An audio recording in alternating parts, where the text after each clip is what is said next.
Well, hey guys, I'm Nick, and welcome back to the 6th episode of Sci-Finatics Live. As always, we've got heaps of interesting and cool things to talk about in the world of sci-fi TV. We've got Star Trek stuff, we've got some other stuff to do with other genres as well. And joining me, as always, is a fantastic panel of people to join in the conversation about everything that we've got to talk about today.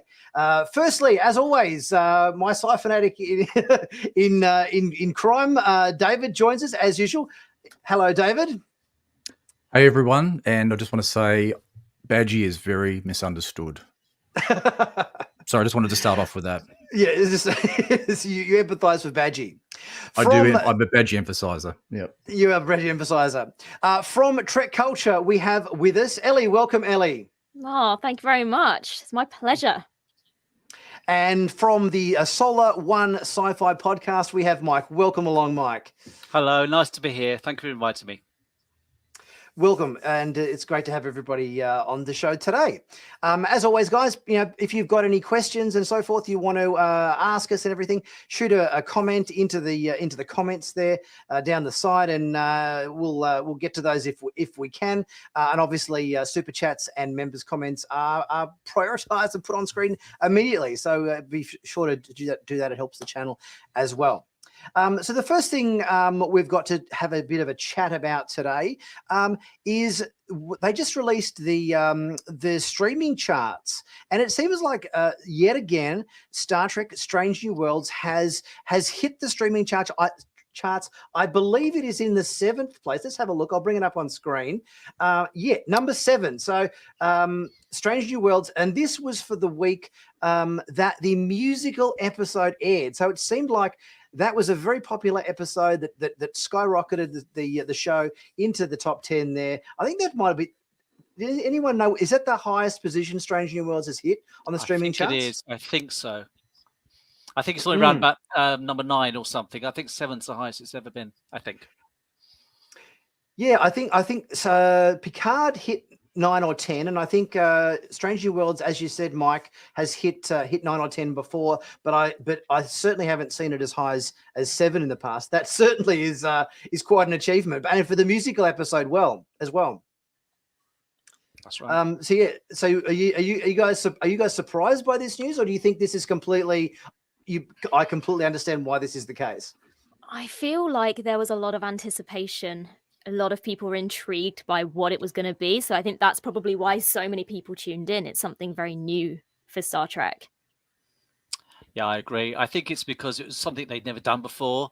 You had sort of musical sort of episodes, sort of a bit like the Doctor in Voyager or something like that. But this was a proper musical. And in the way they did it the sci-fi way, I think it actually worked very well. And it just got word of mouth, as you say, Ellie. That's why. And if you talk about it, you get noticed, and it goes up the ratings. Absolutely, David. It's probably brought in a broader audience, I think, given that it is sort of the genre is very different. It's kind of like a mixture of genres, and I think that's really perhaps even brought some more fans to the franchise, which would be awesome. It's strange because I'm not normally a musical fan. I've seen my mum was a big musical fan. I never was, but I really like the music as well in the actual episode. I mean, it just worked. I don't know why it works. It's like Marmite. I think a lot of people either love it or loathe it. I personally loved it. Well, liked it. Loved it. A bit of a stretch, but it was a good experience. So Yeah, Absolutely. I mean, there were certain parts of it that we discussed this on our Trek Culture podcast as well after the episode, but there were elements of it that in hindsight we thought maybe this could have been different or this could have been improved, but you could say that about anything. But sure. I think we were quite impressed that they still kept it as a sci-fi plot rather than it just being a musical and it kind of being like why they're singing, but it was kind of incorporated into the story in a clever way. And we did a lot of comparisons obviously to Once More with Feeling, the Buffy musical episode as well. I mean, myself and Sean were very, very excited about it, and I got to give you guys props because I think you guys were very gutsy when you did your review, and you were both singing at the start of your review. So I actually thought about doing that for my review, but I started doing it, and I thought This is going to go so bad so fast. But the thing I is thought, as no, well- I don't have the guts. So much Me props neither. to you I guys. can't sing. No. So many props to you guys for giving it a go. Well, it started out as a joke, and then I think me and Sean both realized actually we should do this, and I'm kind of glad we did, because we did get quite a lot of comments kind of in the build up to the ups and downs coming out, like, this better be singing, you guys better sing it. And I text Sean, I was like, it's a good job we did actually sing it, because I think people might be a bit disappointed if we didn't. But I do hate to admit how much effort and time went into that 30 seconds of I totally believe it. I totally believe that, because I even stressed. I mean, the only thing that I did musically different for my review was myself and my wife and my son sung the opening little jingle to my opener as the start of it. But that's all that's all I was going to do. I wasn't going to do any more than that. No, we went all in. I was like playing the episode alongside. I mean, we were fortunate in the fact that we had seen the episode prior to it being released, so we had a little bit of extra time to kind of practice Practice it, yeah. Rewrite some lyrics, go backwards and forwards, and then I kind of recorded my bit, sent it to Sean, was like, can you keep in time with this? How do you feel about this? And then he sent me his, and I had to edit all the audio, and there's a lot of work that goes into it. Yeah, and this is before we'd even been given the green light to even include it, because obviously we have to be careful with like copyright and things like that. Yeah, so course, we had to do it a cappella. We couldn't use any of the actual music. And this is before we'd even been given the go ahead for it to be included, which would have been very sad. Yes. Now, question for Ellie here. Will Ellie and Sean be on Britain's Got Talent? Is this going to happen? Is there a bit of a move happening here? Could be an idea. Yep. Yeah. I don't think we're quite that talented. I mean, if Sean goes on stage and just spurts out all his Trek knowledge, I think people might be impressed. But as for the singing, I don't think so. There we go. We have a message here from a very long time member of the channel, Chuck A, who's been a member for 33 months. Chuck is one of my very longest members for the channel. So thank you. Good morning. This all-star panel from Chuck there. So thank you, Chuck. Good morning to you too, mate. Thank you.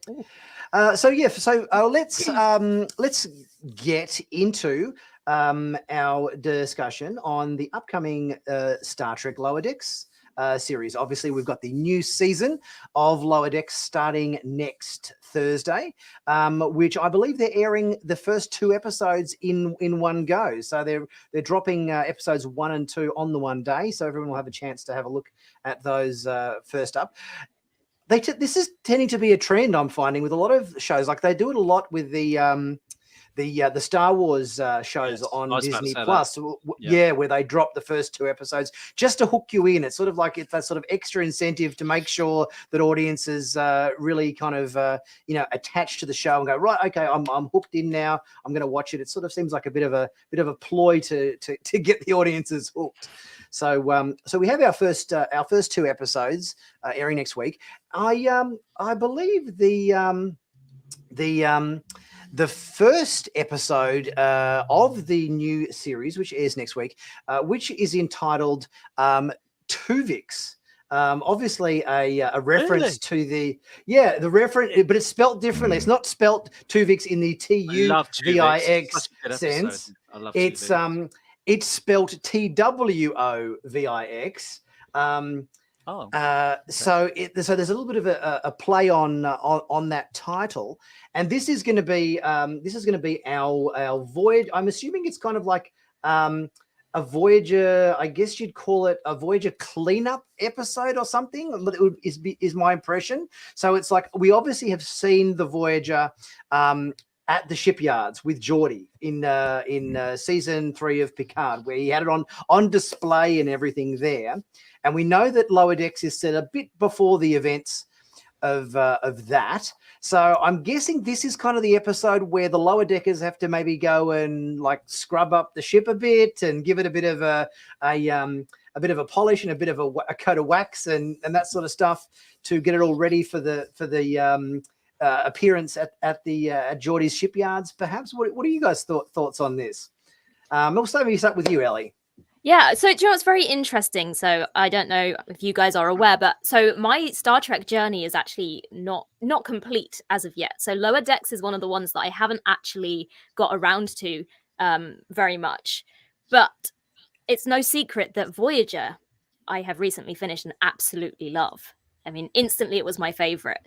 So even though I don't know too much about Lower Decks, obviously I saw the crossover episode with Mhm. Strange New Worlds, but instantly I'm gripped and like I want to watch, even if I haven't seen any of the rest of it yet. I need to watch. I need to watch the Voyager Yes. episode. Yes. But yeah, I mean, the trailer that we saw, was it released yesterday, the day Yep. before, whatever day It's it was released? been a couple of trailers dropped with a bit of Yeah. footage. Yeah. With the Voyager footage that was released in that, I mean, instantly I was very excited to see. We had macrovirus in there and a few little Yes. nods as well. So I'm definitely Yep. very excited about that. But yeah, as someone who hasn't really boarded into Lower Decks yet, it's good that it can still be gripping even if you're not familiar by linking to those past shows as well. Oh, and you got to guarantee there is going to be references galore in this episode. You know, Mhm. you mentioned the you mentioned the macro virus, which we kind of saw in you know, in a couple of the trailers there with from that episode. What was it? Was the episode called Macrocosm. Macrocosm? Yes, Macrocosm, it was. macrocosm. It was the I one love where it. the microscopic you know, bacteria or something, like they got enlarged or something. Yeah, I it's like can't remember what the mega bacteria, sort of like that's floating right. around the And ship. and I remember the doctor was fighting them off in sick bay and everything. So yeah, I'm guessing there's going to be one that they missed that's sort of stuck behind a gel pack somewhere, you know,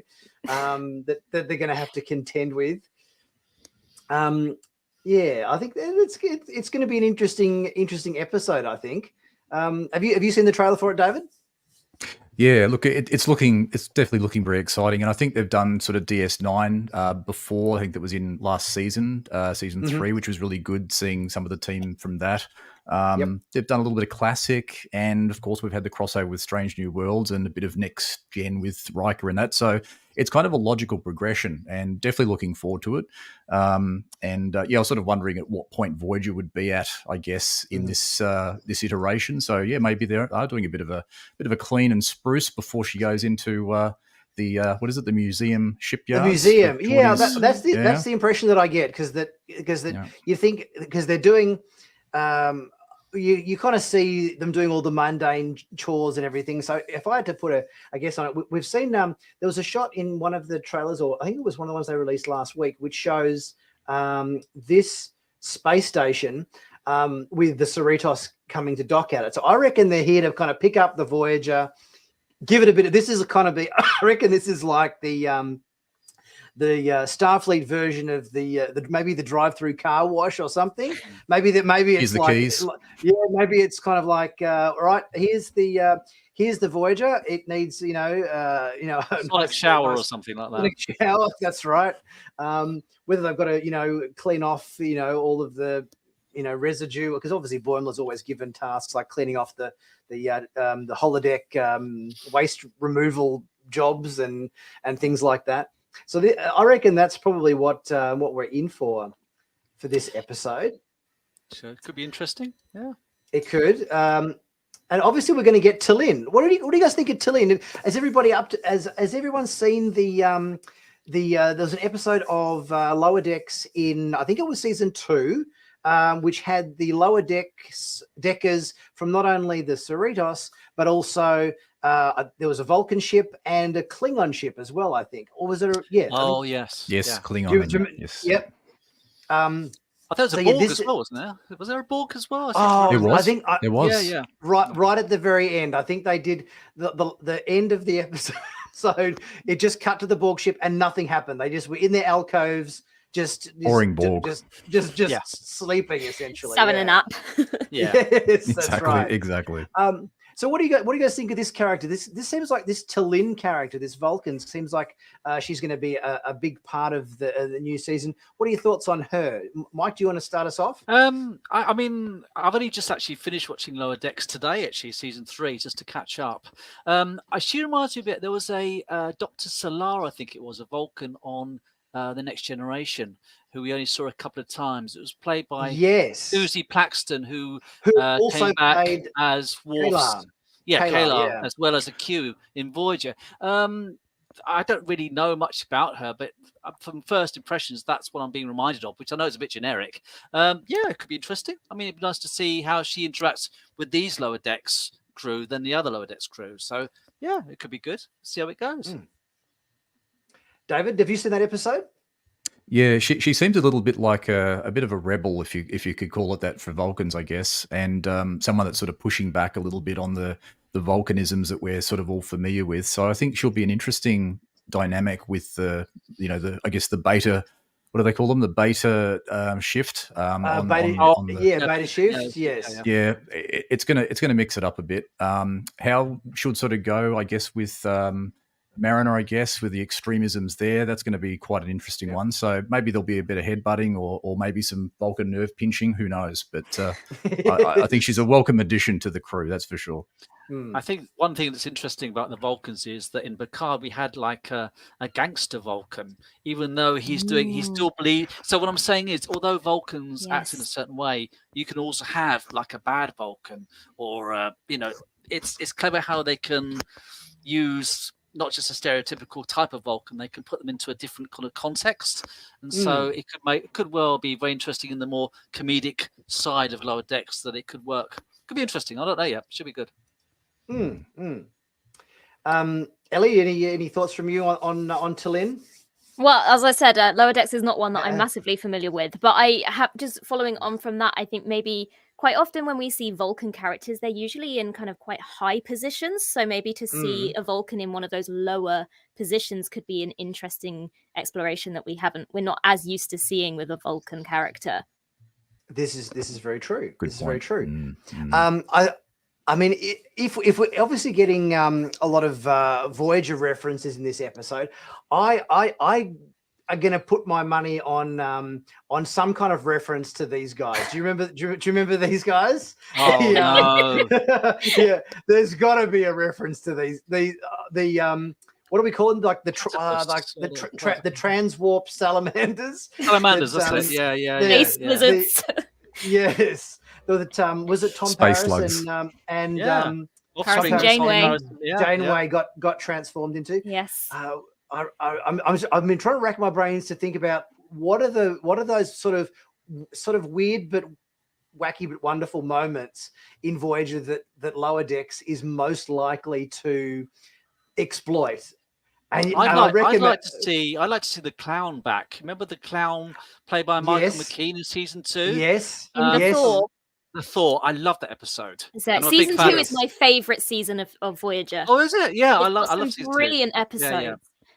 Yeah. I'd love to see that character come back in some way. That'd be great. I know he was kind of a comic, character played by, as you say, Michael McKean or whatever, who was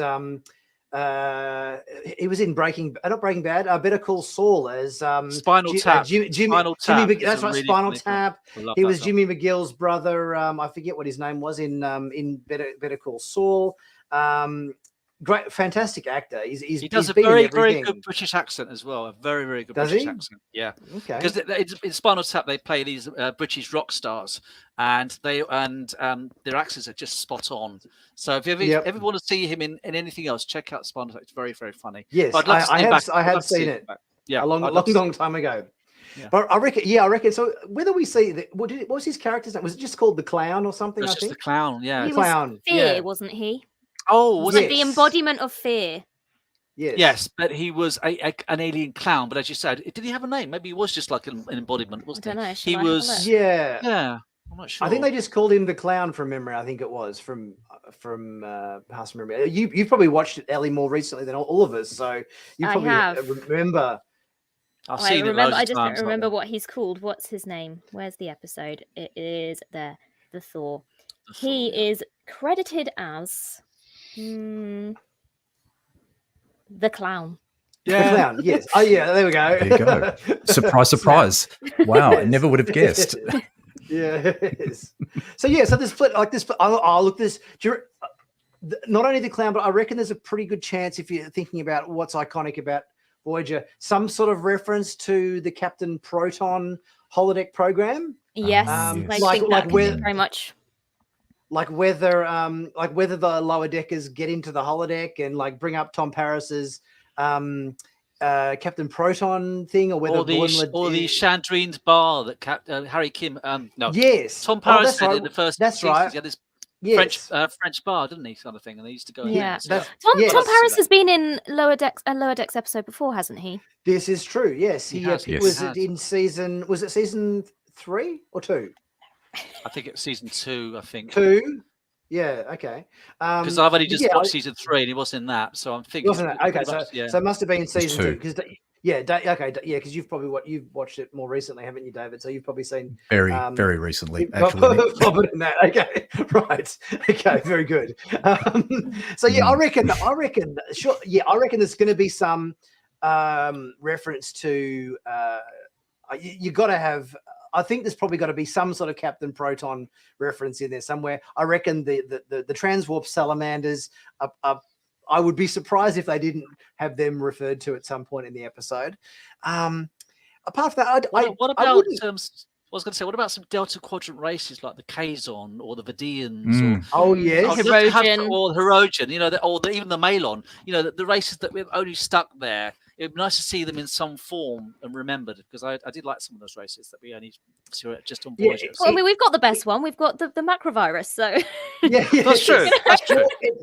It gets if around we that get one. them, it'll be in the sense of we saw in the trailers they actually had like mannequins with all of the Voyager crew like costumes or something in the background of the bridge. They had it was like a Tom Paris mannequin with the Starfleet uniform and his hair and and everything done to look exactly like him. So whether those aliens make an appearance, whether they seem to be kind of decking out the ship with like it's sort of like a Madame Two Swords or something, like they have mannequins there in the background to kind of, people, if they're going to walk through the ship and have, be able to see, little facsimiles of the crew there. So we might get a Vidian or a Kazon or something. a display of the many hairstyles of Captain Janeway. That Yes. could definitely be a throwaway line in Yes. there somewhere. I've seen photos of you. I've seen photos of you cosplaying as Janeway, Ellie. So I'm sure you can empathise with her various hairstyles. I used one in the thumbnail for this live stream show. Yes. That was my effort to save Star Trek Prodigy. Oh, that's a good idea. Yeah, why not? That's a very good idea. So that's our first episode called Tuvix, TWOVIX. There's also some rumors that our lower deckers are going to cop a bit of a promotion this season. They're going to get bumped up from ensign to junior grade lieutenant.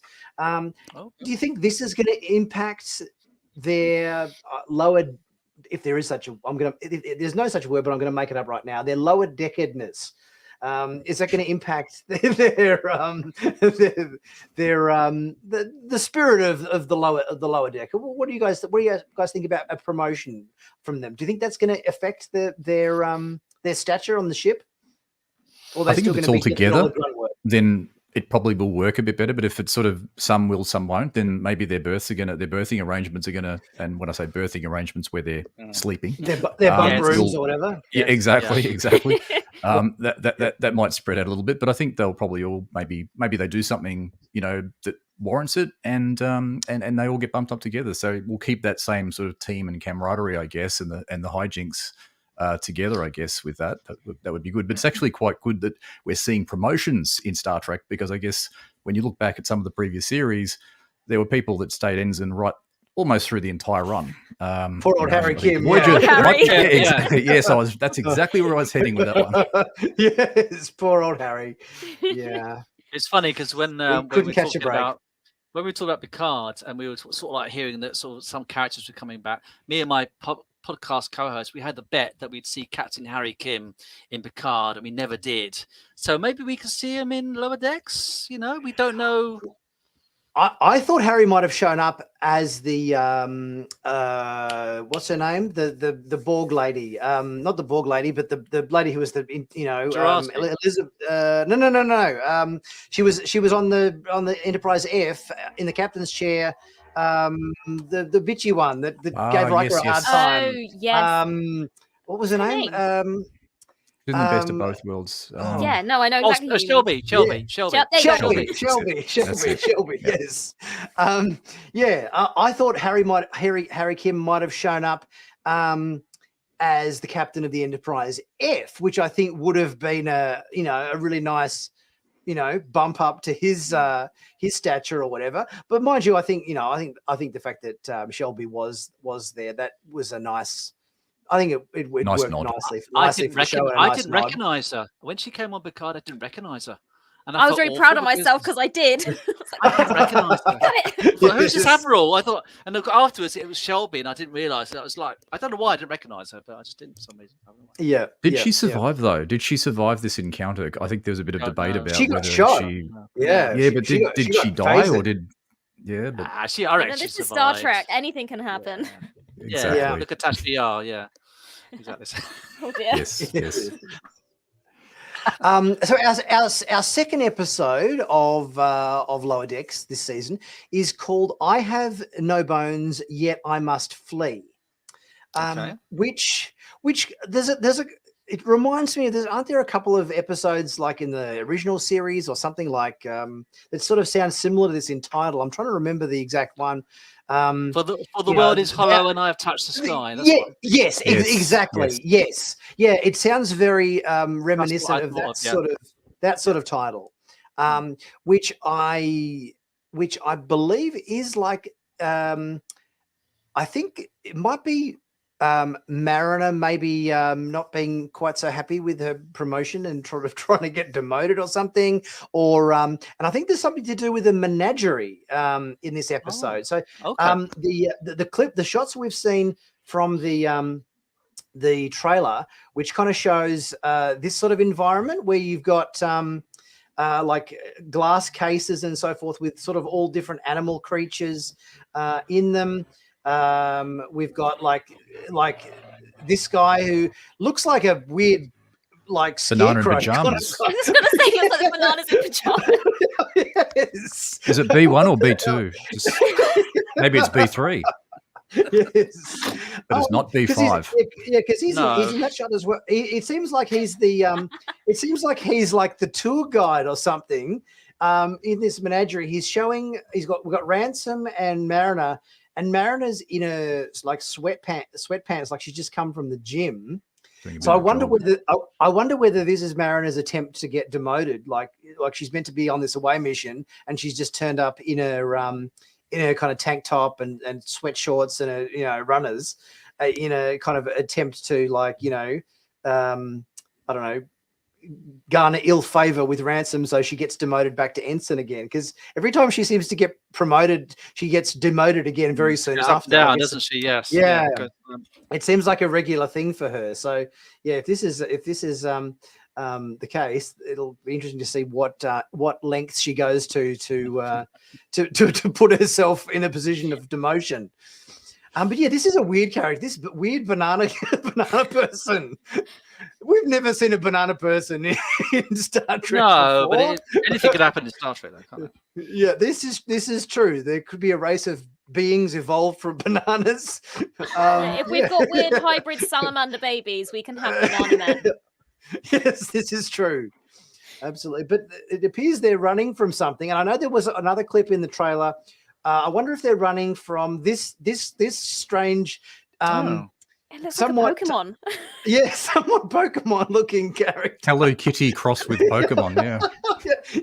Yes. Looks like a children's TV character, doesn't it? It looks like something like a 5-year-old sit down and watch or something. It looks like something that you would see in some Japanese anime kind of, as you say, Hello Kitty, or some sort of cutesy Pokemon-y kind of, something you would see on a sort of I guess like a Japanese schoolgirl's lunchbox. Or yeah, I suppose. yeah, I can see that. Yeah. So there was a couple of shots in the trailer with this creature devouring other creatures in this sort of menagerie setting. I was going to say, don't be fooled by how cute it looks. That thing is going to be. Well, is this the how Star big is it Trek too? equivalent? Well, I think this is the Star Trek equivalent of the Stay Puft Marshmallow Man from Ghostbusters. Watch It's out. maybe it's broken out of its enclosure and is devouring other creatures and growing to exponential. Because if you look, unless it's crawling through a Jeffries tube, just looking at this particular shot where we see, it's almost reaching the ceiling. In which case, either it's very small and it's crawling through a Jeffries tube, or this is gigantic and it's the size of like an elephant or something. It's going to go full on like Puss in Boots. It's going to lure you in with its cuteness and then attack when you're least expecting it. That's yes. I can see that. So yes, The cute killer. Yes, exactly. So that seems like what we might be in for our second episode of the show.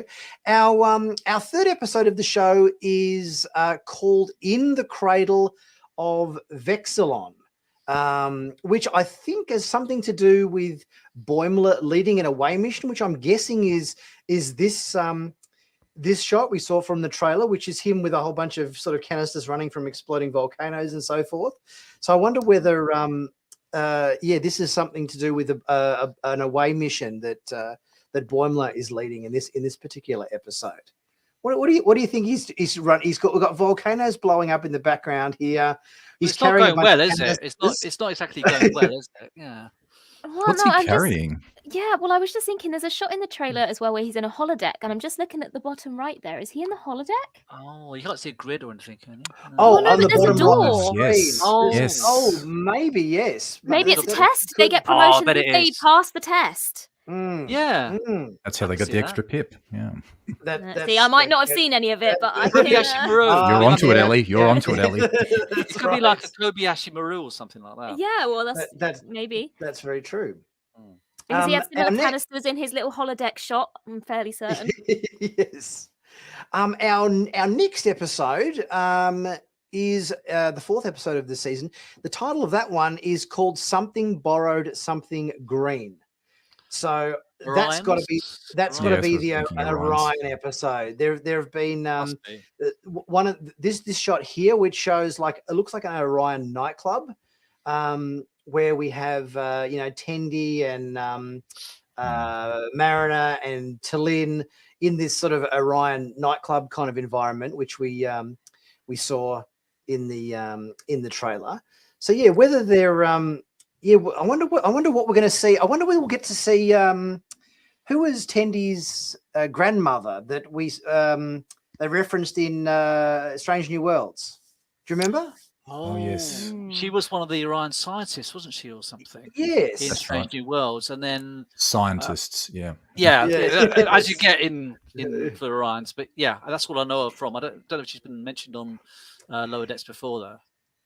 Yeah, I wonder what do you guys think? Because we've seen, I think there have been some shots in the trailer with like Orions wearing puffy shirts, swinging from ropes, wielding swords.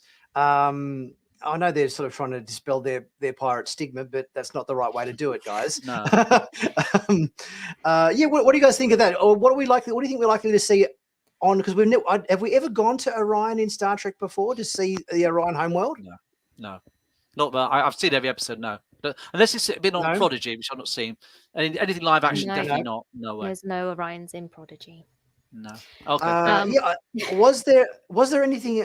Maybe we'll open this up to the guys in the in the comments section. Yeah, has there been any? Have we ever seen a glimpse of Orion homeworld in any episode? I think there was an outpost they went to. I think in Star Trek Enterprise.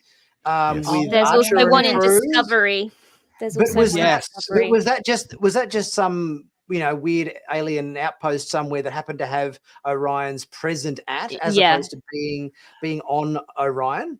Well, Discovery, But it was we, on Kronos.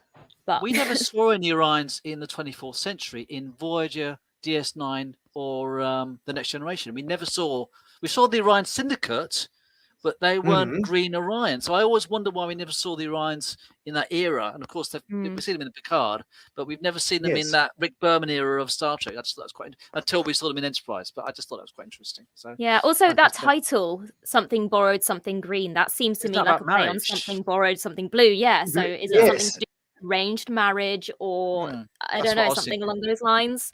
Yeah. Good pickup. Yeah, I think you're right. I think whether there's a family wedding, maybe Tendy's going home to, I don't know, attend her sister's wedding or something to that effect, or I'm trying to remember what she's mentioned in the past in terms of her various family members and so forth.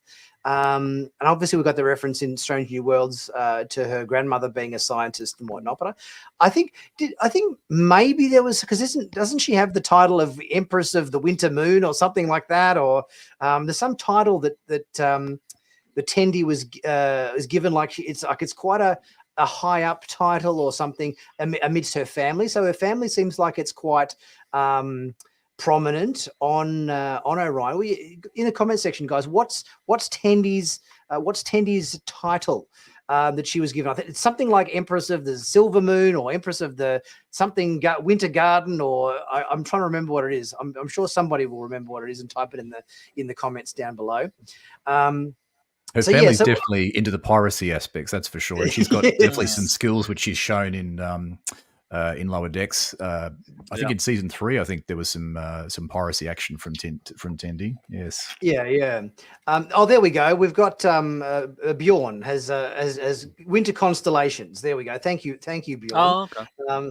So that was her title there. So that could be an interesting episode as well. On to episode 5. I think we're going to get a Betazoid episode in episode 5. It's entitled Empathological Fallacies. That's a mouthful. Empathological Fallacies is the title for that one. Which I think it might be being empath, Betazoid, empathic, empathic. I think that's going to be. Oh yes, the full. Thank you, Alice. Alice has given us the full title there for Empress of the Winter Constellations. Oh, okay. That was Tendy's title. Thank you, Alice. So Betazoids. We haven't really. Talking about Orions, we haven't seen Orion, the planet Orion, in Star Trek before that I'm aware of, and I don't think did we ever see Beta Z at any stage? I'm trying to remember. Season 3 was the episode with Loxana Troy where she gets kidnapped by some Ferengi. And she was on holiday with Riker. I think that's right. Yes, that's right. They were almost but all like we a saw of Japanese it was garden basically or a garden. Yeah. Yeah, it was. That's what. Yeah, we just saw a garden. We didn't see any like cityscapes or anything like that. But it was technically on Beta Z. That's right. It had Riker and Troy. They were, as you said, they were wandering through a very pretty Japanese sort of style garden or something, weren't they? Yeah, I think from memory. Yeah. So we haven't. So whether they making an effort this season to think, okay, what races and planets haven't we had a really solid look at in Star Trek before? Where can we take the audience for races that we haven't kind of seen very much? And I guess if you Orion would tick that box, and Beta Z would tick that box as well. Absolutely. I'm just trying to think of some other races of planets we've not seen in Star Trek generally. I think most of the main races that we've seen their planets at some point, but as you say, Beta Z is one we've hardly seen anything at all, and we haven't seen that many Betazoid characters in the years. There was one in Voyager's pilot episode who got killed off. Obviously there was. I know you're going to say Voyager. Yes, he was great. I beat you to it. Yeah. I love Suda. I watched it recently, so that was Brad Dourif. Brad Dourif, great actor. I love great character and great actor. I mean, that guy always seems to get typecast as psychopaths, but he does such a good job playing them. Yeah, once you add the eyes as well, like I do remember. Yeah, they darkened his eyes. Really He was creepy, Yeah. Well, I love the dynamic also with Tuvok too, where they tried to sort of, bring him Meld, to a balance as well. Exactly. Yes. Yeah. And then he saves everyone. Yeah, he's the hero. Yeah. Loved it. Brilliant. It's good. So they could bring it back. We had a couple of comments in the comment section here. A couple of quite a good suggestion. Bjorn's suggested Nausicaa. We've never seen the Nausicaan homeworld, and this is one I'd even be more interested in. Breen. We've never seen Oh, the Breen. We've seen the Breen, in plenty of bits and pieces. Golden with their, Cut said that Breen is apparently very warm, and there's always said that the Breen were a mystery, and apparently the actual Breen planet is supposed to be warm, even though they wear those sort of like refrigeration suits or something. So it's not clear what Breen's like. I'd love to see Breen. That'd be interesting. That was the Bosk helmet from Return of the Jedi, Oh wasn't it? yes, I the know, one Princess it was Leia a wore. reuse of that. It was very similar. Yeah, it was. Incredibly similar. And after that one, the Betazoid episode, episode 6 is going to be our trip to the Ferengi homeworld, where we'll get to see Grand Nagus Rom and Lita. Oh, brilliant! Are they coming back? Yeah. Yes. What's the characters? I hope they are. Was it Max Grodinchik? Yes, I have heard confirmation that yes, Max Grodinchik and Chase Masterson as will Lisa, will be. What was Lita's last name? I always get her confused with the leader of Babylon 5 because there were two leaders. There was a leader of Babylon 5. She didn't have a. No, I think she was just Lisa. I think. Okay, right. Okay. Yeah, can't remember another name. So yes, it'll be good to see these guys back again as those characters, because we got Armin Shimmerman back last season. I watched that episode today for the first time where Nana Vista and Armin Shimmerman came back as Kira and Quark, and they're bickering. I loved it. It was really nice. It was a nice crossover, which I wasn't even aware of. That is the great thing about these cartoon shows, isn't it? That now that those shows are, when in terms of bringing the characters back realistically in live action, makes you have to ask the question of why do they look older? But once you've got animation and voiceover, it just takes away all of those issues, and it's really lovely that those actors and those characters can come back. I mean, with Prodigy as well. And of course, they can recreate DS9's Promenade and all the set, but obviously they're just doing it in cartoon form, so they don't have to the expense of physically creating. And it was just great seeing it. It was really well drawn out, and it was very, very close to how it was in the original DS9 series. And as you say, cartoon form is a great way of bringing back a lot of these characters who don't have to change. Absolutely. Exactly. I love that. Exactly. I love that part of the DS9 episode too, where they were talking about they were kind of like doing a bit of a fast with the opening sequence, and they've got the ship actually going. Just keep driving past the pylons. Just keep flying past the pylons. Don't dock. Just keep driving past. It was just, that was funny. Really good. And the music kept looping. It kept going da da da da da da da da da. That was good. Yeah, that was clever. Yeah, that music would grate on you after a while. Make it a ringtone. That'd be funny. Yeah, true. Yes. I mean, taking your example there that you were just giving about actors reprising roles in animated shows, I'll touch on it very briefly. The Babylon 5 movie that just came out, perfect example of that, where all of the surviving actors who used to be part of that series reprised their roles. Obviously, they're a lot older now, but once you got them in animated form, they're all, animated to look like they looked back in 1996 or 1997 or whatever it was, and it's done incredibly well. And I think that there are so many avenues that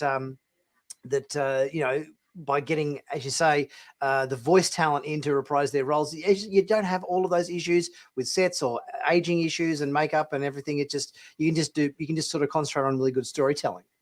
Yeah, absolutely. Definitely. And you can show things at a greater scope too, I think, with those shows. Because I think Babylon 5 was very, budget constrained, and I'm not maybe jumping into Babylon 5 prematurely, hopefully, but you can show a lot more. We saw a lot more with the shadows, for example, than perhaps we have before. So it allows a greater scope, I think, within that animation forum or that medium. Yeah, I can see it. Yeah.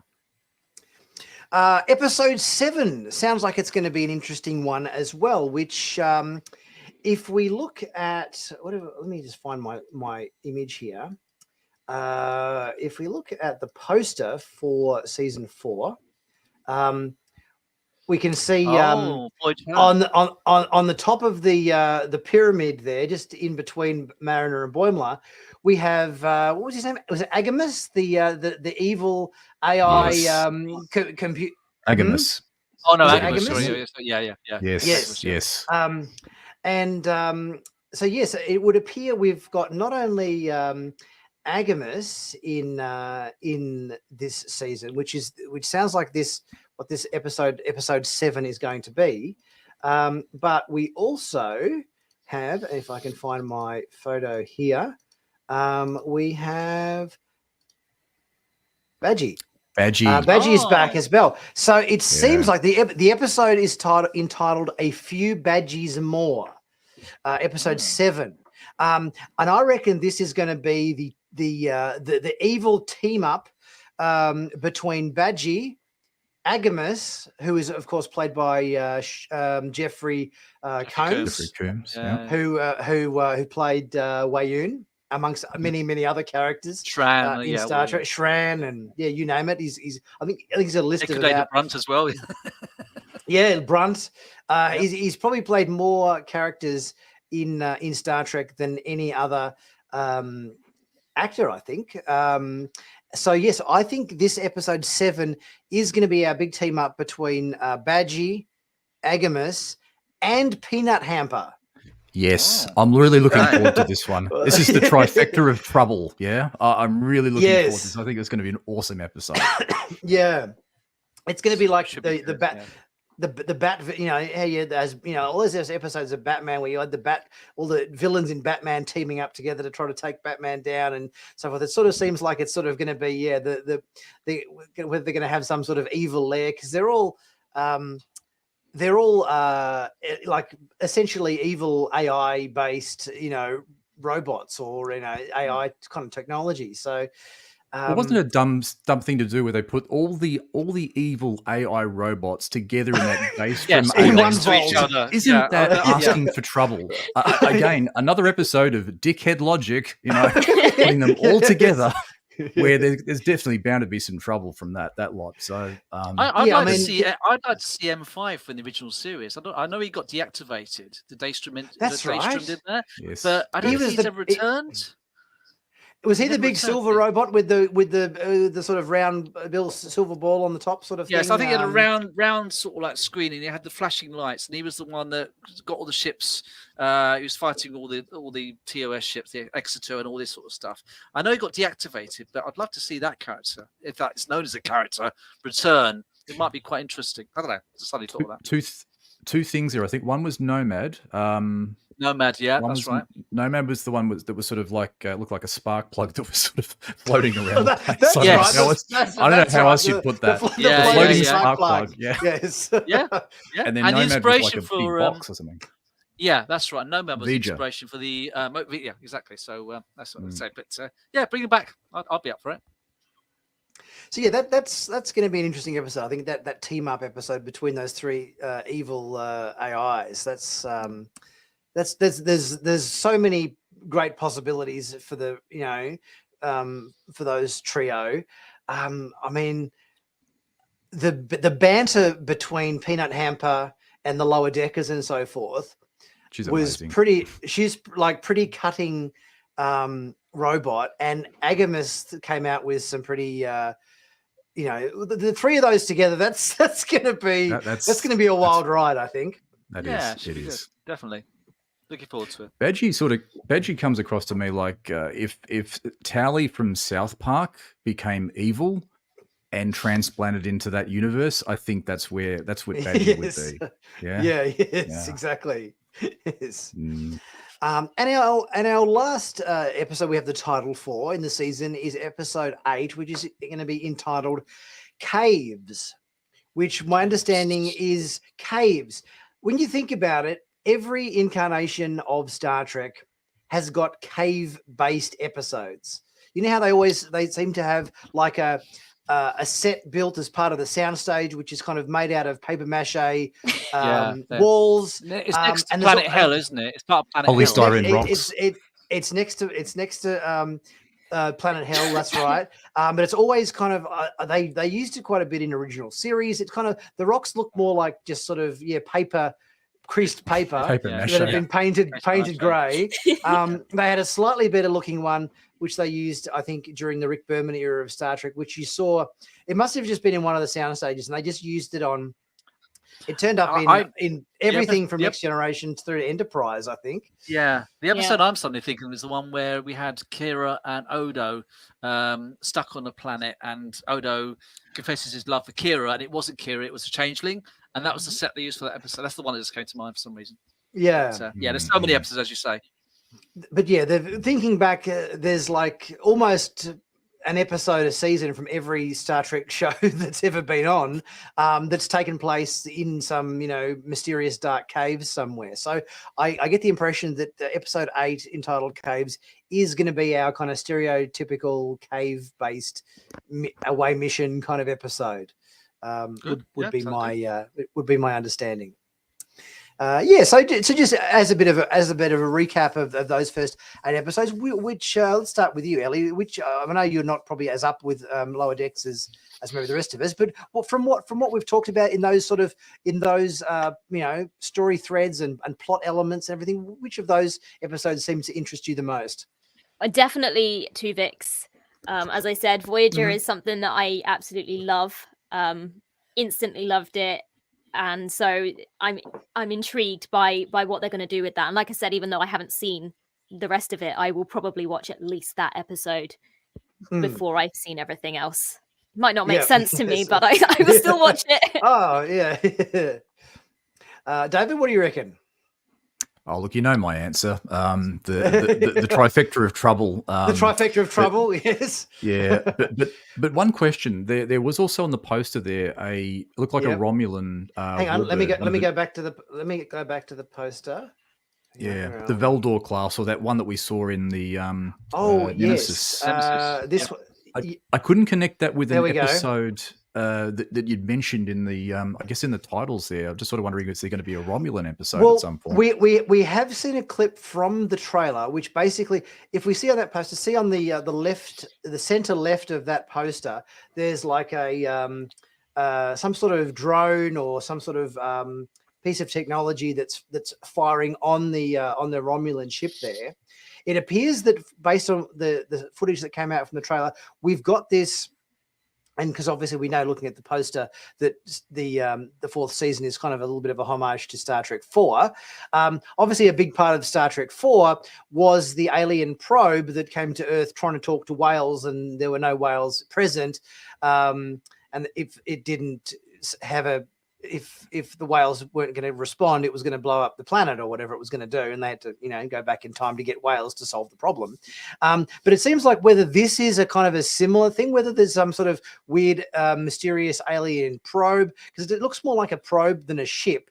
But we see shots of it in the trailer where it's flying through space and it's sort of blowing up Klingon. It's like blowing up a Klingon ship. It's blowing up a Romulan ship. It's sort of and it's turning its attention towards the Federation. So it seems to be this device that's, going through the Alpha Quadrant, taking out indiscriminately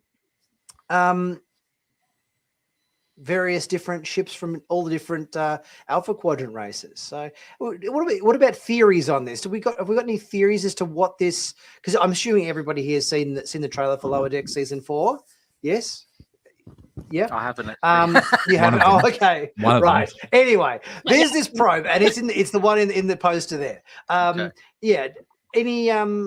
Any speculation as to what that might be, David? You've seen that, the trailer for? Not that trailer, Nick. But what you're describing sort of reminds me of kind of like those Romulan scout ships that were.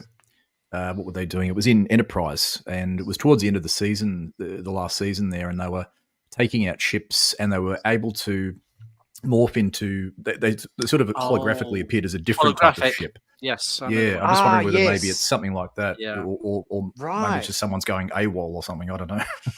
Maybe, yeah. Someone just wants to blow things up. Exactly. Yes. Why not? Why do you don't need a reason to do that. Yeah. You've got a Veldor class warbird, just go for it. Yes. Yeah. And Mike, I think we didn't get a comment from you on what you reckon out of those episodes we went through. What appeals to you out of those? I'm going to agree with Ellie. I think that the episode I'm looking forward to is Tuvix. If it's anything, Tuvix is probably in my top 10 favorite episodes of Star Trek ever. I just think the whole concept was so well done. So such a quandary for Janeway. If they can, even if it's more of a comedic thing, if they can come back to something to do with that, I'm all in for that.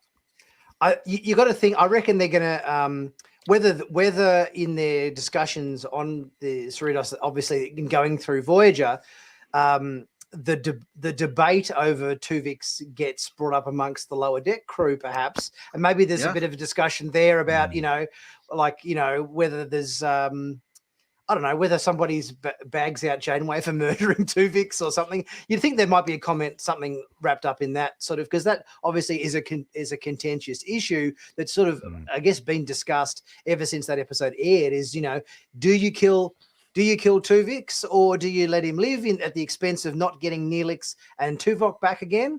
Yeah. So I wonder whether such a clever quandary. Also, maybe they can answer a few more questions about what happened when Voyager got back home, because obviously Voyager ended very abruptly. They got home, like we saw the Earth, all the ships, they're home. That was it. It'd be nice to know.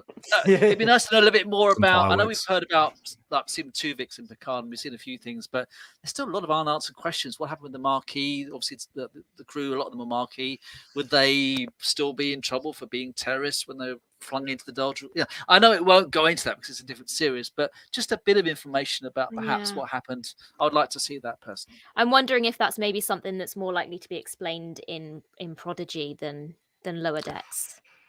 I agree. I think because obviously we've got a few of the ex-Voyager, because obviously there's quite a big part of Prodigy that's intertwined with. I've not seen all of it yet, so with Voyager. I've not seen that yet. And we know. Try not to spoil it. No, don't worry. We know that. How do I put this? We know that obviously there's going to be an appearance for Voyager for season 2. And obviously, Hollow Doc. I have seen that. I've seen the doc. I've seen some of this stuff. So don't worry. Yeah. I know about that. Yeah. So, I also think I heard a rumor at some stage where somebody said there was I think whether it was talking about Harry Kim, popping up in Picard season 3 or whatever on one of the ships there as part of the Frontier Day celebrations or whatever. And I think there was a comment from somebody, I can't remember whether it was the Hagemans or one of the EPs on Picard, that said, oh no, we couldn't do that because the Harry Kim character is licensed to Prodigy. Okay. As if they've said, I have not heard that, but that's very interesting. I can't remember who it was that said it, but there was some comment, there was some inference that that Harry was going to have some sort of part in Prodigy and be tied to that. So because he was, because they're always talking about how the EPs are always kind of discussing, oh, can we do this, can we do that, and then they'll talk to the other EPs and, oh no, we're using that character in this show, so they'll rejig the plot or whatever depending on who they can get access to, and there was some sort of slight reference to the fact that Harry Kim, might be in some way linked to future episodes of Prodigy, which, I mean, if he shows up, on the Voyager A or something, as the, I don't know, first officer or something, that would be, well, he has just, what's he just come up on something? Is it for Star Trek Online? Harry Kim is. Oh, was I saw something recently. And we've also got someone else was returning as well. I'm really good at relaying the information here, but I'm fairly certain we saw something about Harry Kim in Star Trek Online. Right. Okay. Chuck in the comments has just actually said Garrett Wang said that, I think. So whether whether it was that, I don't know whether you've got any more info on that, Chuck, whether Garrett said that it might have been at a convention or something. As far as I've heard, I've not heard anything about Harry being in Prodigy, which is not to say that it's not going to happen, but that's the first I've heard of that. I'm not sure whether it's a case of he's already done stuff or whether, he's sort of set to do something, but I would be surprised if Garrett actually let that sort of information drop, because that's the Yeah. sort Yeah, of no, thing he's pretty normally good you at have to sign. keeping You normally have to film. sign NDAs and so forth to say I won't mention this at all. Very, very careful, aren't they? anyway. Normally, they don't normally Yeah. get caught out with that. So yeah. Mm-mm. So yeah, I can't remember exactly where I heard it from. I just remember reading it from, whether it was at a convention or one of the writers were talking or producers were talking about something. But yeah, I can't remember the source, but I just remember reading it somewhere. So yeah, speaking of other things on the Star Trek front, obviously next week, I think it's next Friday. So it's the day after our first 2 episodes of Star Trek Lower Decks season 4 air. We have the Star Trek Day events, which is the day after. Now, this is going to be. I read the program of events for Star Trek Day celebrations, and it to me kind of sounded like a little bit of an exercise in damage control, based on the fact that all of the actors on every series are all striking to support the writer's strike and everything at the moment. So nobody, I guess, is doing any in-person appearances to help promote Star Trek, because we've got everybody on strike. So yeah, I'm trying to think how are they going to run a Star Trek Day celebrations with no sort of representation from anybody who's been in the franchise before. What are you guys' thoughts on that? From the footage that I've seen so far, I'm wondering if there is some pre-recorded content that was recorded before this happened. That's a good idea. That's a very good idea. From what I mean, I'm fairly certain that I've seen clips of, it looks to me as actors watching episodes, almost like a Gogglebox kind of vibe going on, which could well have been recorded prior to the strikes happening. I mean, these things take a lot of planning, but it definitely looks like there's things that's been in the works. That sounds like the only way before. they could do it. Otherwise, if there's no other actors going along, it's going to need a bit of a kind of like, we want to see the actors. But I suppose a recording. But it does mean that there's going to be nothing live or anything kind of spontaneous or anything in that regard, but stuff that's been recorded in advance. There was also public, people being approached in public, asked questions, so maybe that's a way around as well. Just don't talk to the fans instead of the actors, I guess, maybe. Because I guess what else can you do? I think this actually also continues the slightly going off topic. Obviously, 2024. We're not going to get a lot of new content of Star Trek at all, apart from Discovery.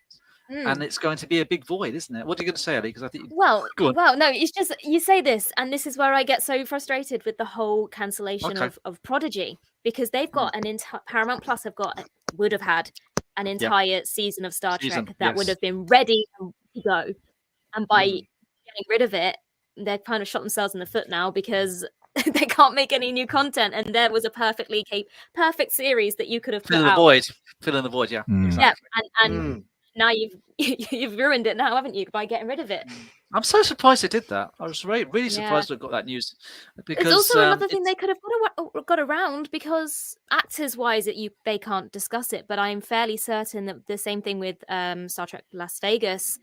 Prodigy falls under a different banner because it's animation, and so they were allowed to discuss it. The showrunners could discuss it at length at this convention. Right.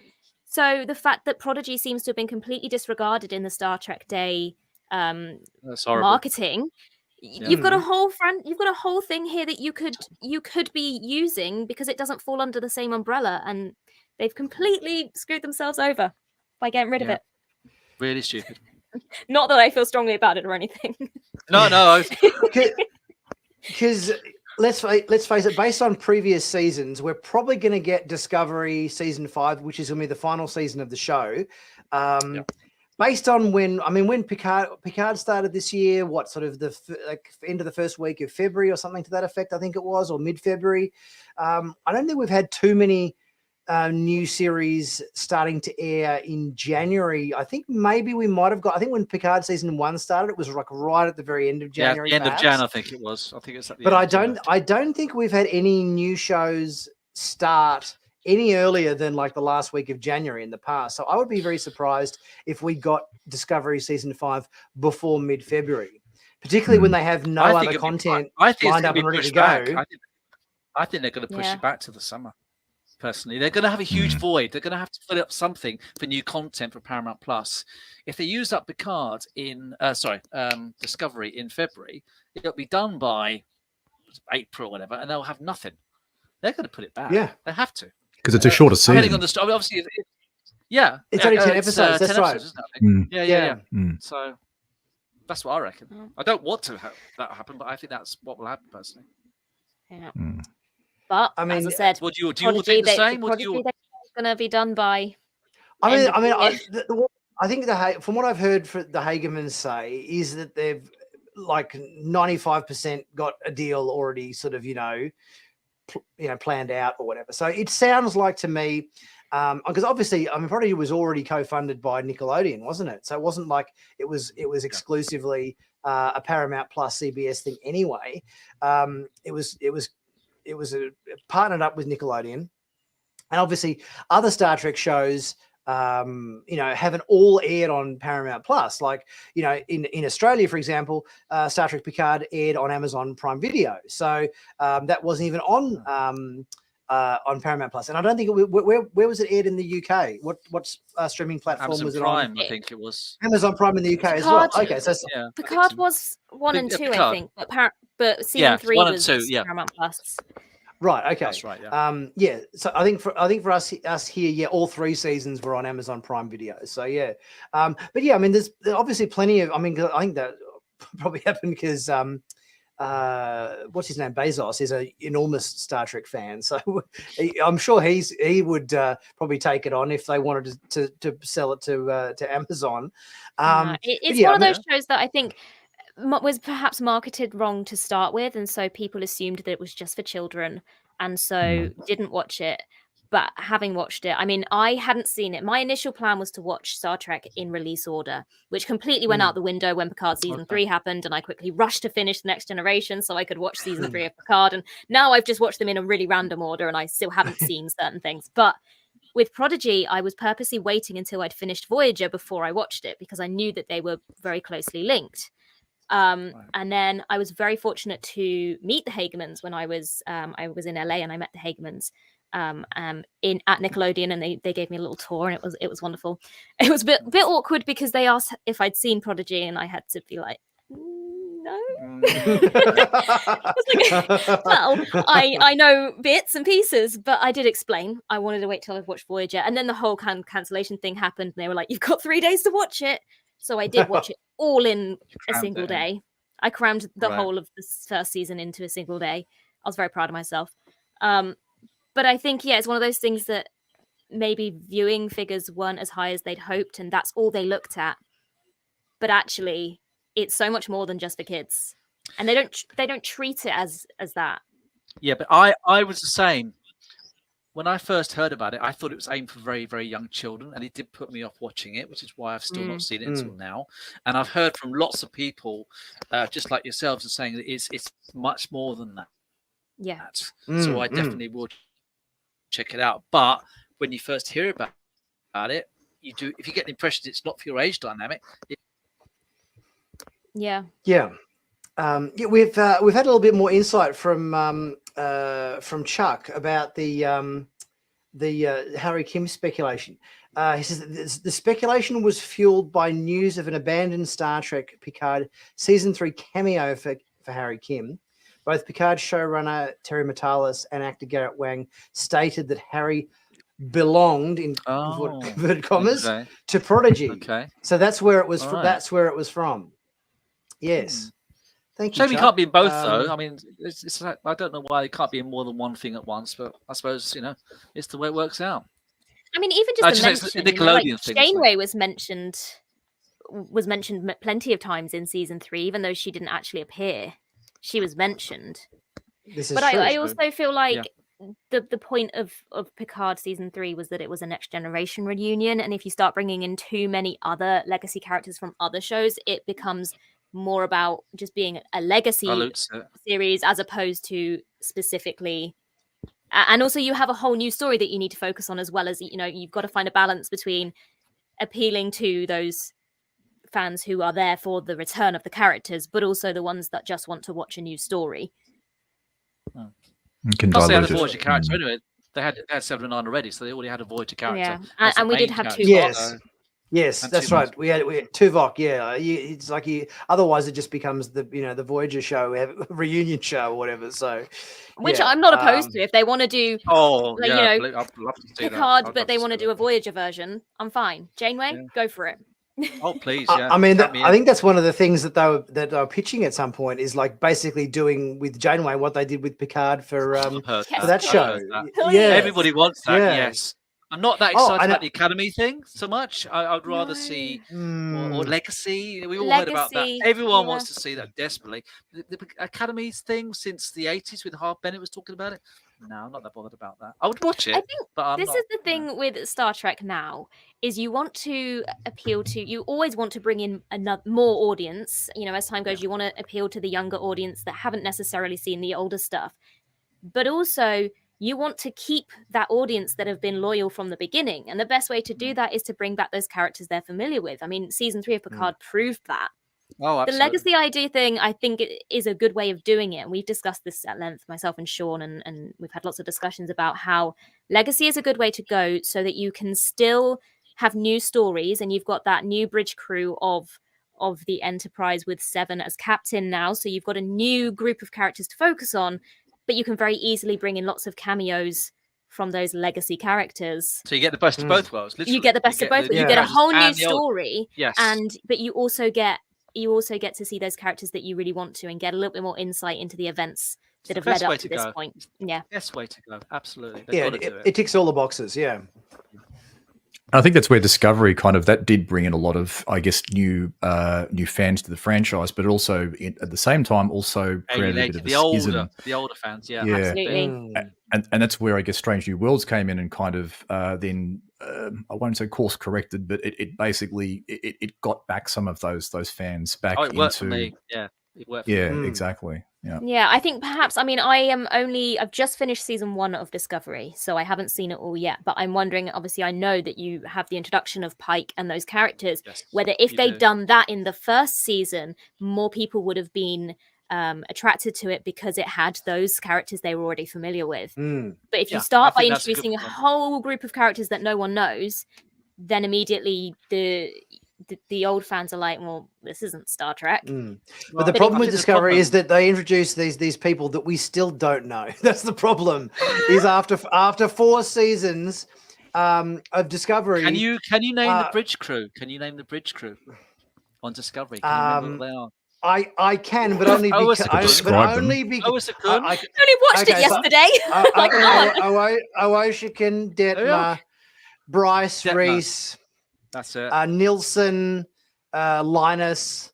Oh, you've done more than me. Oh God, I can't remember. I remember. I yeah. remember This is 4 good. of them. I mean, thought was I good. mean, this is literally only because I've done umpteen reviews of it over the course of the show, but like I'm very I can impressed. name them by I'm very I can name them by name only because I've had to learn it for the Okay. purpose of content creation. Okay.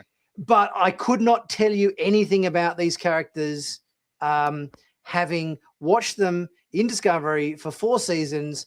I still could not tell you anything personal, anything about their personality, about their life. I know more about the Strange New Worlds bridge crew after 2 seasons than we ever have learned about any of the Discovery bridge crew. And I think that's probably that's the thing where the Discovery producers, I think, have not got it right, because when you think about it, the heart of Star Trek is in the crew as the family. themselves, These people are stuck in space for 5 or more years, and they're a family. And we don't know the family on Discovery. They've given us a little bit of a glimpse of some of the characters. They've given a lot of screen time to, obviously, Burnham and Saru and Tilly, and Stamets and Culber. But yeah, all of the other people who work on the bridge, it's like, who are these people? We don't really know them. Like, we see them there and they do stuff, but don't ask me anything about them because we just don't know them. I wonder as well if that Yeah. has something to do with the fact that before Discovery, Star Trek was very episodic, and so you would have episodes that would usually focus on a specific character, and so you'd get to know that character more. And most of the seasons would have so many episodes that focused on a certain character, and then the next one, and then the next one. Whereas, maybe Strange New Worlds learnt from that and became more episodic, and that you have more character-focused episodes. Yeah. Whereas Discovery is more about the actual plot Big arc, itself the big rather arc, than the isn't it? characters. Yes. And then you only focus on the characters that are important to that specific plot rather than all of the characters. I mean, even Picard season 3, you can recognize those bridge crew, even the ones that aren't as big as, Shaw and Seven and Picard, but even, you've got the other characters that even them I could probably identify them better than the Discovery ones. And I watched Discovery yesterday. Yes, and that's saying something. Say no more. Say no more. Yeah. Yeah, exactly. Actually, interesting looking at the it's interesting the way that the Star Trek is now focusing on certain characters. This being the promotional image they've released to promote Star Trek Day. Obviously now Pike is center screen, biggest in frame, right at the front there. Obviously, Strange New Worlds is now that Picard's finished the kind of flagship kind of show, because I think previously Picard has kind of taken that position, but I think now that he's been from Enterprise. There's nobody there from Enterprise. No, this is what I'm getting to. Or Prodigy. There's nobody from Prodigy, not one person from Enterprise. And we have a Uhura there from original series. Very small in the background, but they're obviously giving. They're giving Pike pride of place, and Picard and Burnham there kind of equal place behind him. Obviously, because we've got our last season of Discovery airing. Interesting that they've got Michelle Yeoh there as Giorgio in that's there. because of the new section 31. Because of the new section, Exactly. the section 31 movie. So obviously they're putting a bit of cred behind her character as an upcoming. And Seven's there as well. Seven's there, so that yes, might be this is again is what I was getting at. Is that Seven's there? So that does this mean that the fact that they've added her, reasonably prominently in this? Does that lend a little bit of a positive sign towards the possibility of Star Trek Legacy being on their radar? Obviously we've got Janeway and Sisko there on the right, and we've got Mariner there as well. I thought that was interesting just to see how they've placed their lineup there for the various different franchises. But definitely, so Scott Bakula is definitely not coming back then. It would appear not, based on this poster.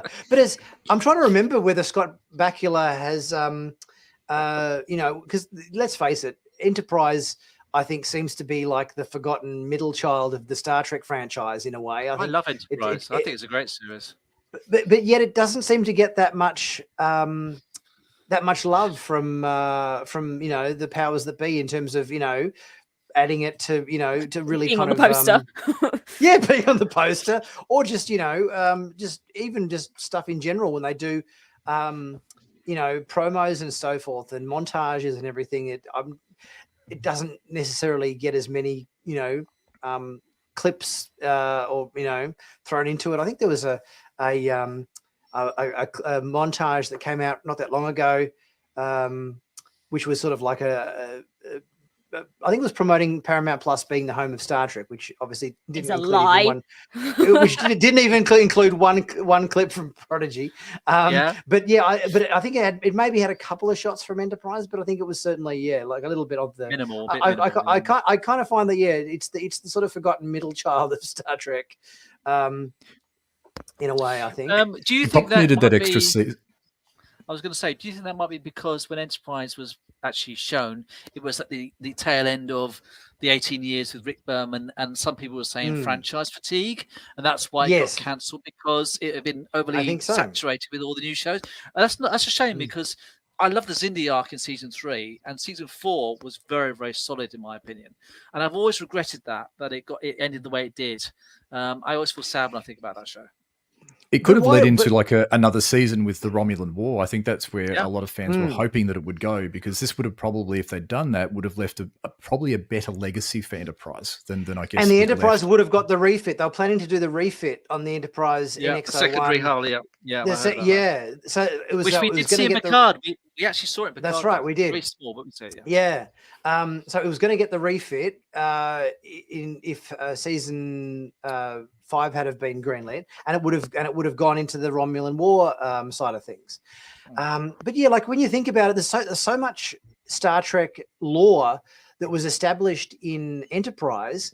It's like, what happened to the Zindi? Where are they now? Why aren't we ever sort of seen a Zindi outside of Enterprise in another Star Trek franchise? Why have we never heard of or had any reference to the Solar that were in Enterprise? There are all these things that were established in Enterprise that got swept under the rug and never heard from again. Zindi were mentioned in the Kelvin timeline in Star Trek Beyond. That's the only time they got This mentioned. is true. That's in a Kelvin universe film. Yeah. Exactly. Yeah. Exactly. Because I think was out in a Prime Universe series, because you'd think it would be a prime source of storytelling to do something, say in Strange New Worlds, that touched on some of the stuff that was brought up in Enterprise as a way of sort of bridging the gap a bit more.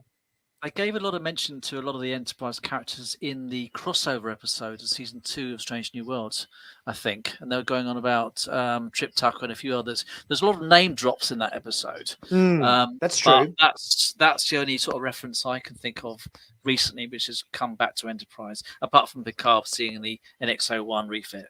It's a shame. I think there's a lot of people out there who do like it, although Scott Bakula, I think a lot of people thought that he was so good in Quantum Leap, he wasn't quite the same as Jonathan Archer in Enterprise. But that's just, I think that's the problem. He got a bit sort of stereotyped for being in that one long-term franchise series. And when he came as the captain, I think a lot of people just expected him to go like, oh boy, or something like he did in the old show. And I think something was lacking with him. I still like the show. I think he's still a good captain, but I think that it wasn't quite the same as perhaps some of the others. We might have needed Dean Stockwell, perhaps, as the as Captain Archer instead. Maybe I wonder how. Well, he actually showed up in an episode, didn't he? I think. Yeah. That's right. In one episode, they actually had an episode together, and it's really great seeing them both together. Yeah. Quantum Leap revisited. Yeah. Yes. Well, just looking at a couple of the comments in the comment section, see if there's anything there. Oh, that's right. Illyria. Bjorn says, are the Enterprise Illyrians the Strange New Worlds Illyrians? I remember seeing looking that up myself when it was established in Strange New Worlds that number 1 was an Illyrian. I mean, the Illyrians in Enterprise looked absolutely. They looked different. They're completely different. They had weird foreheads, and it looked like a completely different alien species, unless they genetically modify themselves to basically look human. Apart from that, I don't. It's Star Trek. There's always going to be an explanation. Of course, there is. Yes. They'll find. Just look at the Klingons, for instance. Exactly. Yeah. Let's not go there with the Discovery. Yeah. Yes. Won't get Nick started on that one.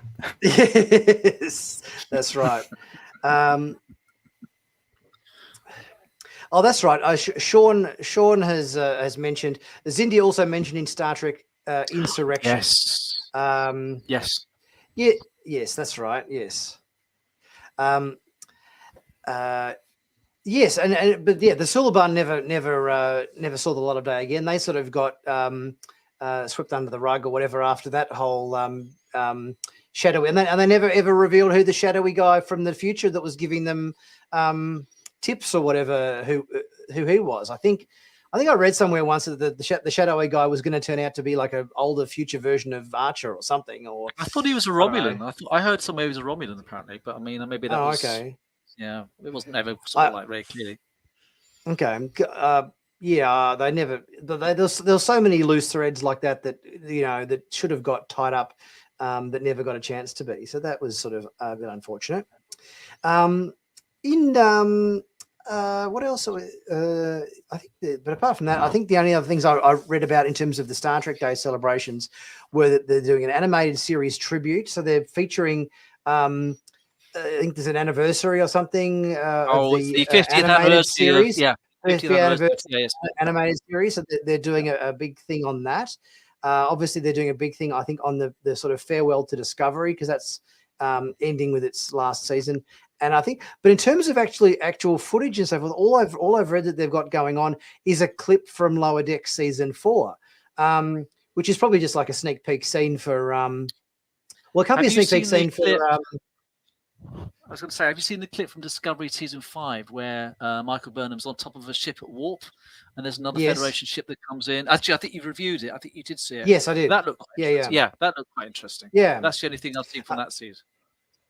But yeah, based on the fact that Star Trek Day is the day after the first 2 episodes of Lower Decks air, I mean, I'm guessing all they've probably got up their sleeve is a clip from Lower Decks season 4, because having already shown a full trailer for Discovery season 5, and they've showed that, as you were just pointing out, Mike, that extended scene from the first episode with Burnham riding at warp or whatever is on the hull of the that starship. There's no new content to show clips from. Like, generally speaking, in Star Trek Days in the past, we've seen at least, say, 3 or 4 trailers or sneak peek scenes from upcoming series that were impending to hit our TV screens. But they're not going to have this time around. No, so yeah, it's going to be very strange. Whether they just show retrospective footage from animated series and get some vox pops with fans and so forth commenting about Star Trek, that's about probably all they can do, based on the fact that there'll be a very lack of actors and so forth from the various shows this Star Trek Day. They're putting Lower Decks in some theaters apparently, and Jerry O'Connell's hosting this. It's going to be a live streamed event, so that's probably the only thing I could add to that. That sounds good. Yeah. Good way of doing it. Now, in terms of other sci-fi news, obviously we've had the Star Wars Ahsoka series that's been airing and had the first 3 episodes of that air. I don't think you haven't seen it, Ellie, but I'll ask David and Mike what their impressions and thoughts have been on the first 3 episodes of Ahsoka that have aired. What are your thoughts on that? You've been enjoying it? David, you want to go first? Yeah, look, I've definitely enjoyed it. I haven't been, I guess, a follower of the Rebels series in great detail. But I have sort of seen Ahsoka in action in The Mandalorian and the Book of Boba Fett. I really think that it's a good series. It really does have a high standard and quality to it. It's good that they're bringing back some of the familiar characters like Mon Mothma and all of these people back into it. It's really good seeing, I guess, the Rebels team in real life, in real action, I guess. Live action characters. Yep. It's live. That's the word I was struggling for. So really good to see that, and I really like the Baylan and Shin characters, and I love the very beginning episode where they just walk into that Rebel ship. I can't remember the name of it, and just go to town to break. Yeah.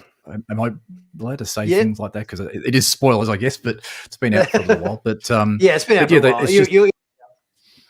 It was just that the whole breakout sequence was awesome. I really loved it, and such a shame that Ray Stevenson's passed away. That's a big loss. Yes.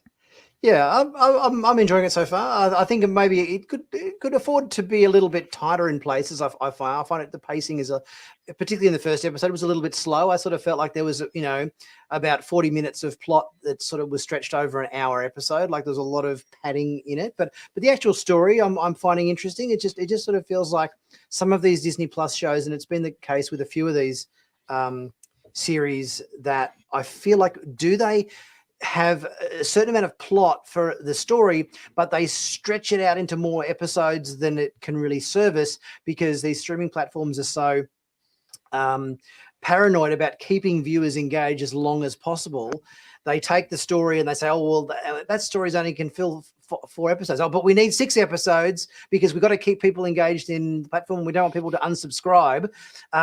So we got to make this 6 episodes. We've got to make this 8 episodes. We've got to make this 10 episodes, And the writers are kind of forced to say, okay, we've got to take these story beats and stretch them out over this long period of time. It's the nature of how they do it. Yeah. Yeah. So I kind of feel like that some of the story pacing could be sped up a bit. I think George Lucas liked to use the expression when he was directing his actors, faster and more intense. I think I would like to see Dave Filoni and the directors of the show take that directorial note on board and maybe make the show just a little bit faster and more intense. It could serve us well from that.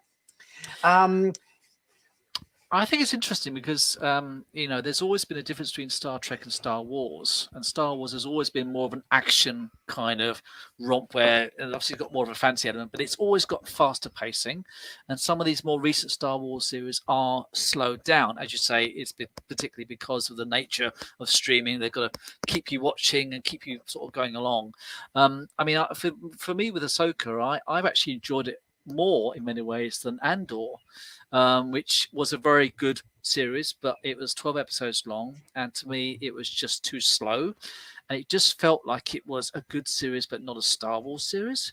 I just feel that Ahsoka, to me at least, it has the action. It has there was a lot of a dogfight with ships last week. And I think, Nick, you said in one of your reviews, you said you liked it, but it went on a bit too long.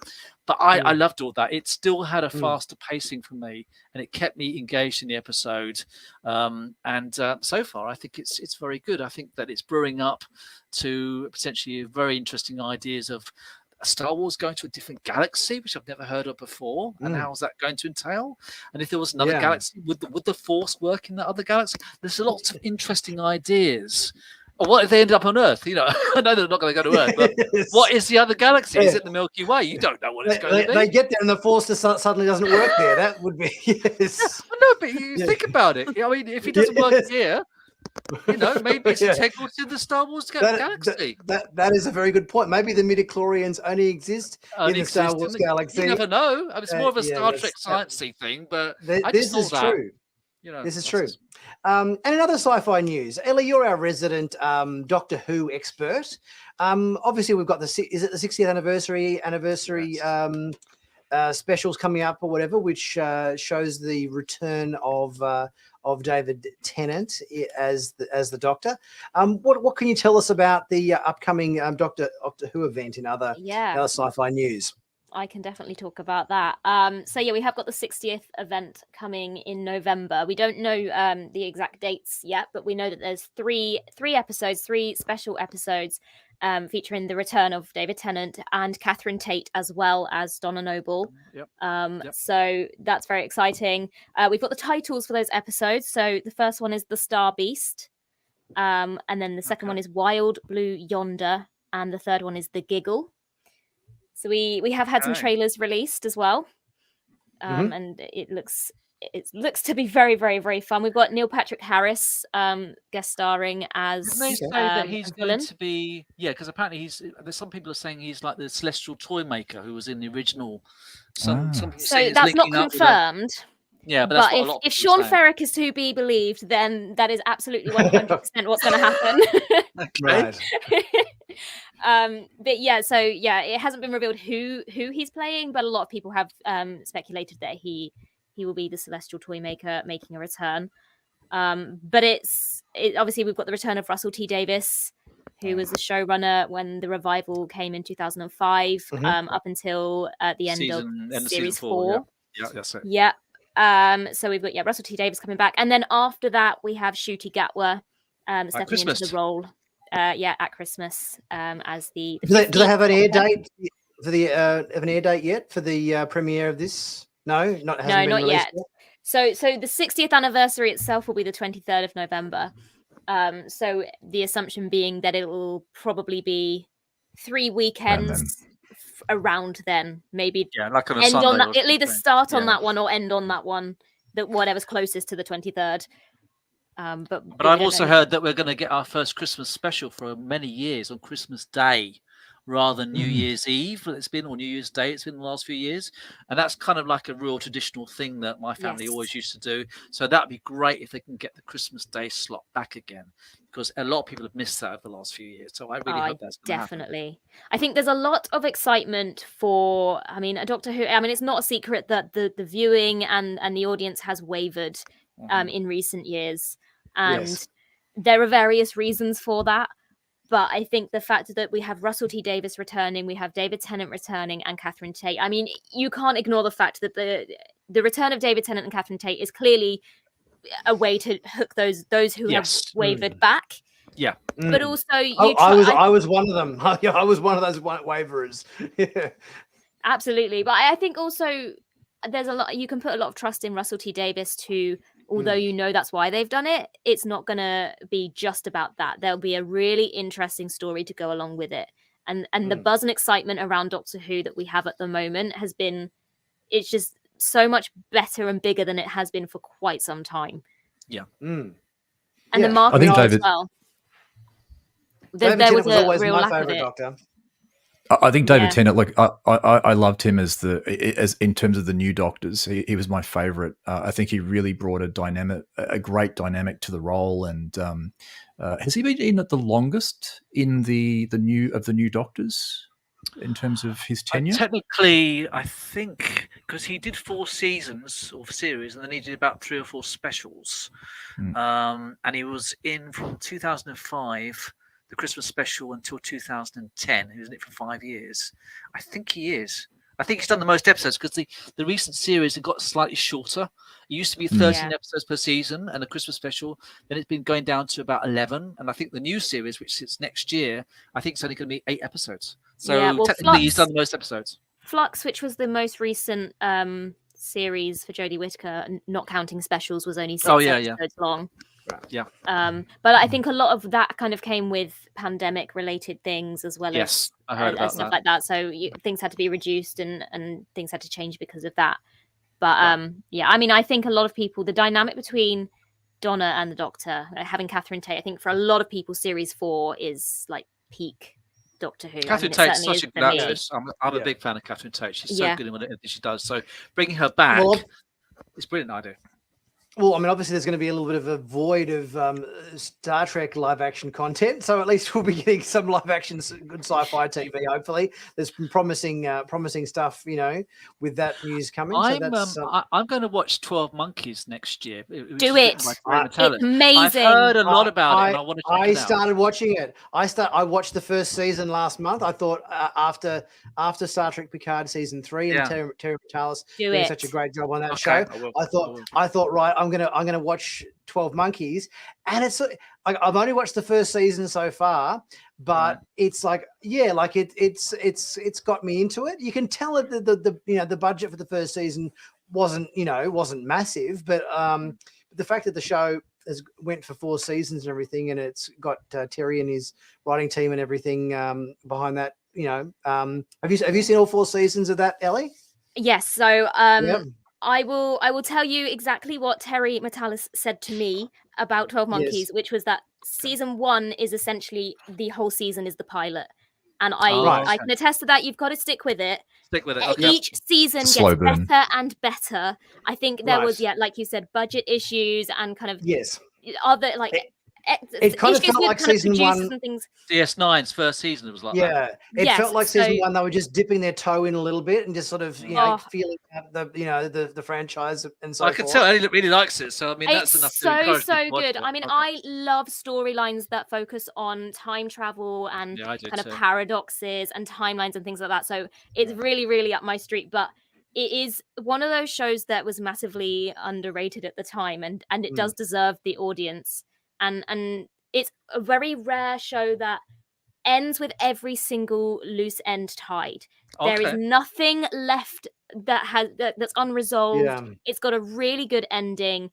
And sometimes with shows that kind of get quite complicated in terms of different timelines and things like that, you start to find plot holes and issues with it. But it's so, they've been so careful and so particular with every little strand that they've got that you will struggle to find things that don't make sense or that don't link, and you will see a lot of actors. And I clearly love how many cameos that Terry Matalas threw into Picard season 3 for the fact that we had the fact that we had the actor who plays Cole or whatever as the Ferengi guy. Kirk Acevedo.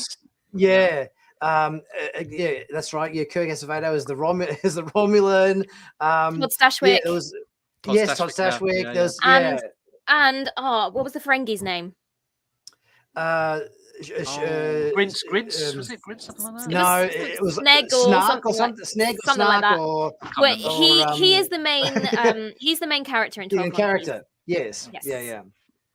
But yeah, no, that was it. I'm looking forward to watching more of that show, and obviously the fact that Terry Matalas is behind it and everything, elevates he it. refers to 12 Monkeys as his baby, so he put his heart and soul into that show.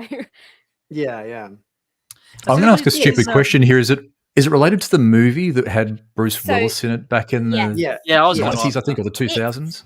It's based off of that. That's kind of the stimulus for it, but it goes so far beyond the film. I mean, I've never seen the film, and the show still makes complete sense. I've only seen the film. Okay. You do not need to have seen the film to watch the series. I mean, there are obviously similarities, but it goes so much further than the basis of the film. It spreads across 4 seasons.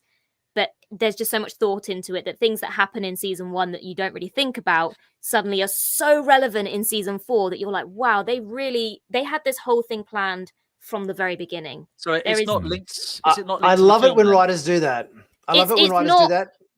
Yeah, it's so clever. It's not linked to the film in as much as like the character's obviously the same because it's. I mean, it was based off of something else before it was based off the film. The film was based off of something else, wasn't it? I can't remember what it's called. Yeah, I can't remember.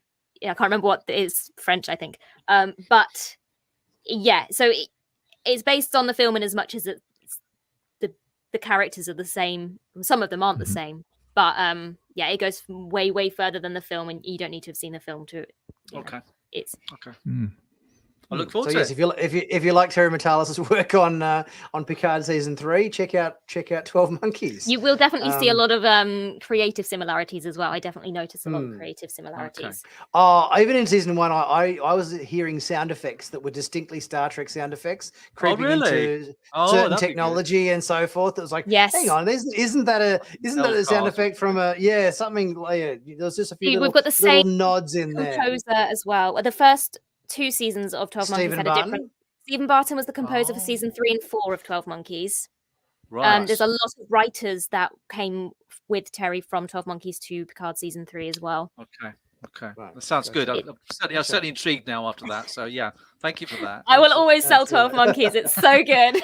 Yes. Has anybody seen Foundation as well? Just to quickly ask, have you heard about Foundation? No. Heard of it, but haven't seen it.